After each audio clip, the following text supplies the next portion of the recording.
এই পিঠেপুলির মরশুমে শীতের মিঠে করা রোদ গায়ে মেখে বন্ধুদের সাথে উইকেন্ড ট্রিপে পৌঁছে গেলাম এশিয়ার প্রথম টায়ার হাউস মন্দারিকা ইকো রিসর্টে।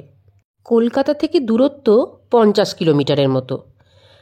4 চাকা নিয়ে আসলে সময় লাগবে 2 ঘন্টা, আর ট্রেনে এলে নামতে হবে হরিপাল স্টেশনে। সেখান থেকে টোটো রিজার্ভ করে মিনিট 25-এর মধ্যে পৌঁছে যাবেন এই রিসর্টে। আমরা ছিলাম মোট 13 জন। হই হুল্লোড় আনন্দ করে কেটে গেল গোটা একটা দিন। উপরি পাওনা হলো গ্রাম বাংলার নির্মল প্রকৃতি আর তার সাথে অসাধারণ সব খাওয়া দাওয়া। আমরা 3টে টোটো রিজার্ভ করেছিলাম। আমাদের খরচ পড়েছিল টোটাল 600 টাকা, মানে প্রত্যেক টোটো পিছু 200 টাকা করে। এই ক্রিসমাসের সময়ে রিসর্টে প্যাকেজের কিছু পরিবর্তন হয়। অন্যান্য সময় কি প্যাকেজ থাকে সেটা আমি স্ক্রিনে দিয়ে দেবো। এখানে ডবল বেডেড রুম আছে, এসি এবং non AC. Triple bedded AC room আছে, 4 বেডেড এসি রুম রয়েছে, 4 বেডেড নন এসি রুম রয়েছে, আর রয়েছে 8 বেডেড নন এসি রুম। এছাড়া ডে ট্যুরেরও প্যাকেজ রয়েছে। যদি ড্রাইভার নিয়ে যান তাহলে ড্রাইভারের অ্যাকোমোডেশন ও খাবার জন্য লাগবে 1500 টাকা। ডে ট্রিপের জন্য পার হেড প্যাকেজ যথাক্রমে 900 টাকা ও 1000 টাকা। আজকে আমাদের রুম, এটা 4 বেডেড রুম। 4 বেডেড রুমে নিচে এরকম সুন্দরভাবে বসার জায়গা, আড্ডা দেওয়ার জায়গা। এখানে একটা ডবল বেড, আমার ছেলে গিয়ে বসে পড়েছে। খুব সুন্দরভাবে ডেকোরেট করা আছে, সিনারি সুন্দর সুন্দর। এখানেও একটি সিনারি। এই জায়গাটা আজকে আমরা আড্ডা দেবো। এখানে একটা টেবিল, একটা ওয়ার্ড্রোব আর একটা বেড, কম্বল টম্বল সব দেওয়া আছে। আচ্ছা, ওয়ার্ড্রোবটাও খুলে দেখাচ্ছে। কি পেলি আবার ওয়ার্ড্রোবের নিচে? স্টিকার পেয়ে গেছিস? বাহ, আচ্ছা স্টিকার পরে দেখবো আমরা।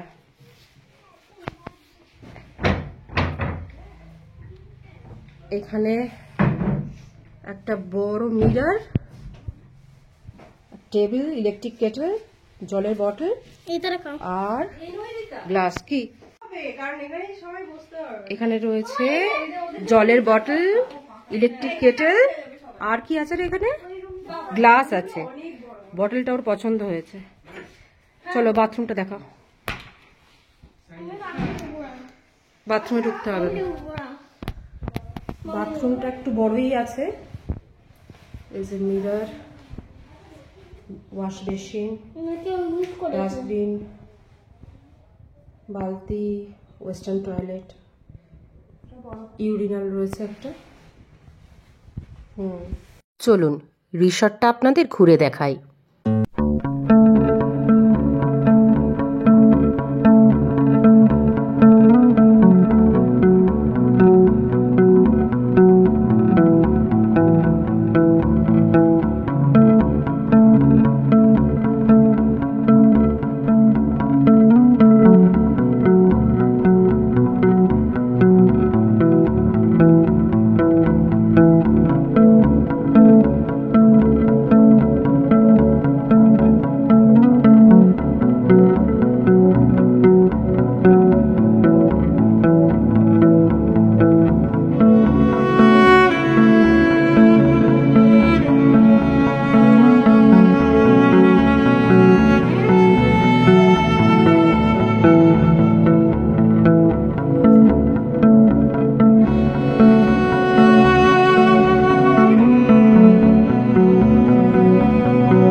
আপনাদের সাথে গল্প করতে করতে লাঞ্চের সময় হয়ে এলো।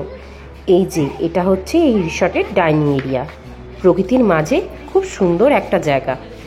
দুজন তো আমাদের অলরেডি বসে গেছে, এই দুটি পাকা আমাদের। এবার আমাদের গ্রুপ ফটো নেওয়ার শুরু হয়ে গেছে। লাঞ্চে ছিল ডাল, ছিল পটল চিংড়ি, আর ছিল কাতলা মাছের কালিয়া, আরও অনেক সব আইটেম ছিল। ছিল মাটন কষা।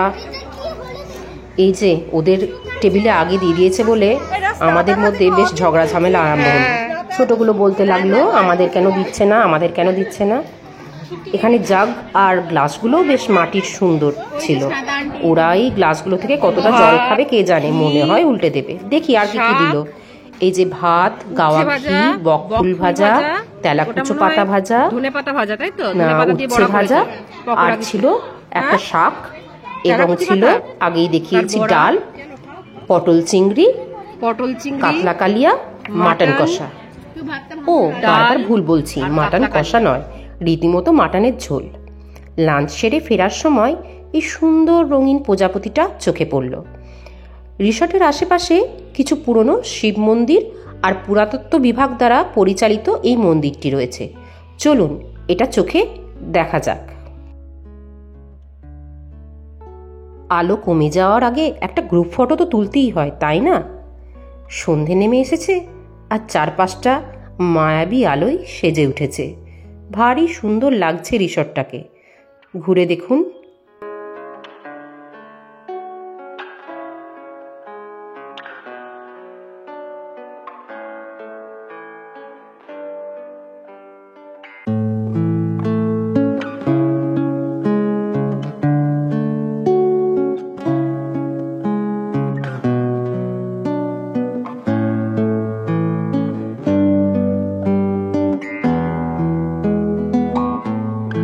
চারিদিকটা ঘুরে দেখতে দেখতে ইভিনিং স্ন্যাক্সের সময় হয়ে গেল। চলুন ইভিনিং স্ন্যাক্সটা খাওয়া যাক। বাকি বন্ধুরা চলে এসেছে। ওরা যথারীতি বসে গল্পও শুরু করে দিয়েছে। আমাদের অর্ডার করা ছিল চা আর পকোড়া, মানে এটা প্যাকেজের মধ্যেই ছিল। চা বা কফি নিতে পারেন, চিকেন পকোড়া নিতে পারেন, অথবা মুড়ি বেগনিও নিতে পারেন। আমাদের চা আর চিকেন পকোড়া বলা ছিল। চিকেন পকোড়াগুলো দেখেই তো বেশ সুস্বাদু মনে হচ্ছে। আর কথা না বাড়িয়ে ঝটপট খাওয়া শুরু করি। জমাটি আড্ডার মধ্যে দিয়ে বাকি সময়টা কেটে গেল। সরাসরি আপনাদের সঙ্গে দেখা হবে ডিনারের টেবিলে। ডিনারে বাচ্চারা নিয়েছিল ভাত আর আমরা নিয়েছিলাম রুটি। রুটির সঙ্গে একটা সবজি, আলু ভাজা, ডাল, চিকেন ডাক বাংলো আর নলেন গুড়ের রসগোল্লা ছিল। ও হ্যাঁ, আপনাদের বলতে ভুলে গেছি, দিনের বেলা খাওয়ার মেনুতে কিন্তু হরিপালের স্পেশাল দইও ছিল, তার সাথে চাটনি পাঁপড়ও ছিল। রাতটা সুন্দরভাবে কাটানোর পর সকালে উঠে দেখি এই মনোমুগ্ধকর দৃশ্য। সকালে ব্রেকফাস্ট করেই আমাদের বেরিয়ে যাওয়ার পালা। ব্রেকফাস্টে কী কী ছিল দেখে নিন আপনারা। ছিল গরম গরম কচুরি, ছিল আলুর দম, ছিল নলেন গুড়ের রসগোল্লা, আর আমাদের ছানাগুলোদের জন্য ছিল স্পেশাল বেগুন ভাজা। ওদের জন্য স্পেশাল বললাম কেন না, ওদেরই এতে উৎসাহ বেশি ছিল। আমার ছেলে তো বলছে একটা বেগুন ভাজা খেয়ে আরও একটা বেগুন ভাজা চাই। ভিডিওটি ভালো লাগলে লাইক, শেয়ার ও সাবস্ক্রাইব করতে ভুলবেন না। আবার দেখা হচ্ছে পরের ভিডিওতে। ততক্ষণ একটু গরম গরম কচুরি, নলেন গুড়ের রসগোল্লা এনজয় করে নিই।